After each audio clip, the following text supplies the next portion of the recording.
ഡേയ്, ഈ ഇരിക്കുന്ന ആളുടെ പേര് ഐസക് ന്യൂട്ടൻ എന്നാണെന്നും ഇങ്ങേരൊരു ശാസ്ത്രജ്ഞനാണെന്നും ഇങ്ങേരാണ് നമ്മുടെ ഗുരുത്വാകർഷണ ബലം കണ്ടുപിടിച്ചതെന്ന് നിങ്ങൾക്കറിയാം. എന്നാൽ നിങ്ങൾക്ക് തെറ്റിയടേ, പുള്ളി ശാസ്ത്രജ്ഞനല്ല, പുള്ളി ഒരു പൈലറ്റായിരുന്നു. പൈലറ്റ് എത്ര പേർക്കറിയാം? ഇപ്പം നീ എല്ലാം കൂടെ എന്നെ തള്ളക്കി വിളിക്കാൻ വരും. ഡേയ്, പുള്ളി പൈലറ്റും കൊപ്പൊന്നുമല്ല, ശാസ്ത്രജ്ഞനാണെന്നും പറഞ്ഞു അല്ലേ? ഡേയ്, എന്നെ അല്ല തള്ളക്കി വിളിക്കണ്ടേ, ഞാൻ പറഞ്ഞുതരാം. ഒഡീഷയിൽ 1ാം ക്ലാസ് തൊട്ട് 8ാം ക്ലാസ് വരെ പഠിക്കുന്ന പിള്ളേരുടെ പുസ്തകത്തിൽ 1678 തെറ്റുകളാണ് അച്ചടിച്ച് വെച്ചിരിക്കുന്നത്. പുതിയ വിദ്യാഭ്യാസ നയം NEP 2020 നടപ്പിലാക്കാൻ വേണ്ടി തിരക്കിട്ട് അച്ചടിച്ചതാണ് 1678 തെറ്റുകൾ.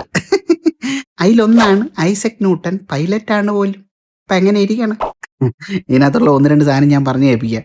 ഈ കർണാടകയുടെ നിയമസഭയുടെ ഫോട്ടോ എടുത്തിട്ട് പറയാണ്, ഇതാണ് ഒഡീഷയുടെ വിധാൻസഭയെന്ന്. കർണാടകയിലെ പ്രമുഖമായ ഹംപി ക്ഷേത്രത്തിൻ്റെ ഫോട്ടോ എടുത്തിട്ട് പറയാണ്, ഇതാണ് ഒഡീഷയിലെ കൊണാർക്ക് സൂര്യക്ഷേത്രമെന്ന്. ഇങ്ങനെ അങ്ങോട്ട് പോയി കഴിഞ്ഞുണ്ടല്ലോ, ഏകദേശം 1678 തെറ്റുകളാണ് പുസ്തകത്തിലുള്ളത്. അപ്പോൾ ഇപ്പോൾ എന്തൊരു ചെയ്യുമെന്ന് ചോദിച്ചു കഴിഞ്ഞാൽ, ശരിക്കും പറഞ്ഞാൽ ഈ പുസ്തകങ്ങളൊക്കെ തിരിച്ച് വിളിച്ചിട്ട് പുതിയ പുസ്തകം പ്രിന്റ് ചെയ്ത് കൊടുക്കണം, ശരിയായിട്ടുള്ള കാര്യം വെച്ചിട്ട്. അപ്പം അത് പറ്റൂലടി.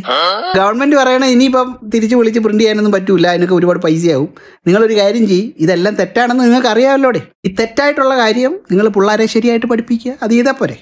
അതായത് ഐസക് ന്യൂട്ടൻ പൈലറ്റ് ആണെന്നാണ് പുസ്തകത്തിലുള്ളത്, നിങ്ങൾ പറയണം പുള്ളി പൈലറ്റ് അല്ല, പുള്ളി ഒരു ശാസ്ത്രജ്ഞനാണ്, പുള്ളി എന്തിനാണ് ചെയ്തതെന്നൊക്കെ ഉള്ള കാര്യം നിങ്ങൾ പഠിപ്പിച്ചു കൊടുക്കുക. കഴിഞ്ഞില്ലേടെ കാര്യം.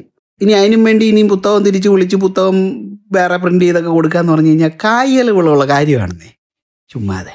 വേറൊരു ടെസ്റ്റും കൂടെ ഉണ്ട്. കുഞ്ഞു പിള്ളേർക്ക്, അതായത് ഈ പ്രൈമറി ക്ലാസ്സിലുള്ള പിള്ളേർക്കാണ് ടീച്ചർമാർ ഇത് പഠിപ്പിച്ചു കൊടുക്കേണ്ടത്. വലിയ ക്ലാസ്സിലെ പിള്ളേർ എന്തിനു ചെയ്യണമെന്നറിയോ? നിങ്ങൾ ഇതിനകത്തുനിന്ന് ഈ തെറ്റ് കണ്ടുപിടിക്കണം, എന്നിട്ട് സ്വയമായിട്ട് ഇത് തിരുത്തണം. അതാണ് അവർക്കുള്ള ടാസ്ക്. എന്താ ഇത്? അയ്യോ, ഇത് ഞാൻ പറഞ്ഞതല്ലിത്, ഗവൺമെന്റ് പറഞ്ഞതാണ് അങ്ങനെ ചെയ്യണം. മനസ്സിലായ?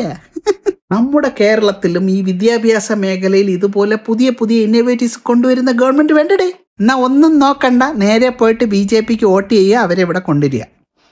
ശുഭം.